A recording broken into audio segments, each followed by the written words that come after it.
ನೋಡಿ ನಮ್ಮ ರೈತರ ಕತೆ ಹಿಂಗೆ 3 ವರ್ಷದ ಗಿಡ ದುಂಬಿಗೆ ಬಕೆಟು ಟ್ರ್ಯಾಪ್ ಮಾಡೋದನ್ನು ಕಟ್ಟಿದ್ವಿ. ಆದ್ರೂ ಈ ಥರ ಒಳಗಡೆ ದುಂಬಿ ಮತ್ತು ಇದು ಈ ಥರ ಇರುತ್ತೆ, ಕೆಂಪುಗೆ ದುಂಬಿ ಥರನೇ ಈ ಥರ.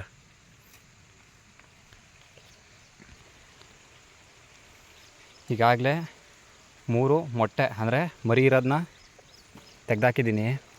ಒಳಗಡೆ ಇಷ್ಟೆಲ್ಲ ಸೇರಿಕೊಂಡಿದೆ.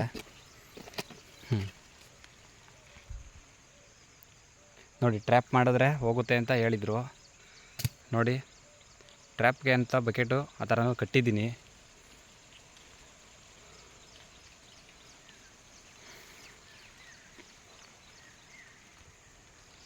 ಇನ್ನು ಒಳಗಡೆ ತುಂಬ ಇದೆ.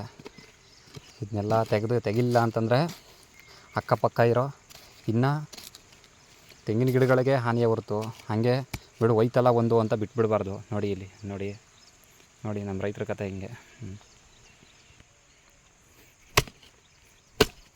ನೋಡಿ, ಎಲ್ಲೆಲ್ಲಿ ತೆಗಿತಿದ್ದೀನಿ ಅಲ್ಲಲ್ಲೇ ಬರ್ತಿದೆ. ನೋಡಿ,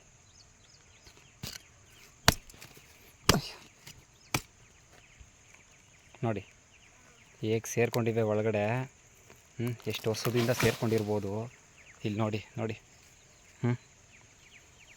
ಇದಕ್ಕೆ ಯಾವ ರೀತಿ ಈ ಥರ ಸಮಸ್ಯೆನ ಯಾವ ರೀತಿ ಸರಿಪಡಿಸ್ಕೊಳ್ಳೋದು.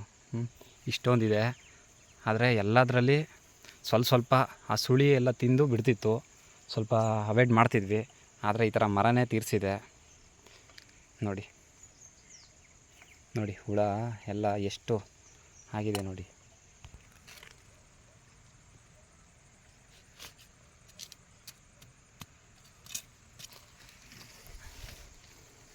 ಈ ಥರ ಎಲ್ಲ ತಿಂದಿದೆಯಲ್ಲ, ಏನು ಮಾಡೋದು. ಕಷ್ಟಪಟ್ಟು 3 ವರ್ಷದಿಂದ ಬೆಳೆಸಿದ್ವಿ. ನಮ್ಮದೇ ಸುತ್ತ ಇದೆ 100 ಮರಗಳಿದೆ. ಆದರೆ ಸುಳಿಗೆ ಸ್ವಲ್ಪ ತಿಂದು ಸ್ವಲ್ಪ ಇದು ಮಾಡ್ತಿದ್ವು, ಅವಾಯ್ಡ್ ಮಾಡ್ತಿದ್ವಿ. ಹೇಗೋ ಗೊತ್ತಿಲ್ಲ, ಇದೊಂದು ಮರ ಇಷ್ಟು ಹಾಳಾಗಿದೆ. ನೋಡಿ, ಒಳಗೆ ಎಲ್ಲ ಸಣ್ಣ ಮರಿಗಳಿನ್ನೂ ಇದೆ. ಇದನ್ನು ತೆಗಿಲಿಲ್ಲ ಅಂತಂದರೆ ಎಲ್ಲ ಅಕ್ಕಪಕ್ಕದ ಗಿಡಗಳಿಗೆ ನಮ್ದಕ್ಕಾಗಿರ್ಬೋದು ಬೇರೆಯವ್ರದ್ದಾಗಿರ್ಬೋದು ಹೋಗ್ತದೆ.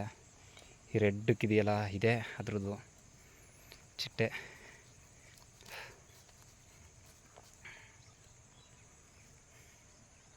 ಇದರಿಂದನೇ ಈ ತೆಂಗಿನ ಮರ ಹಾಳಾಗೋದಕ್ಕೆ ಕಾರಣ.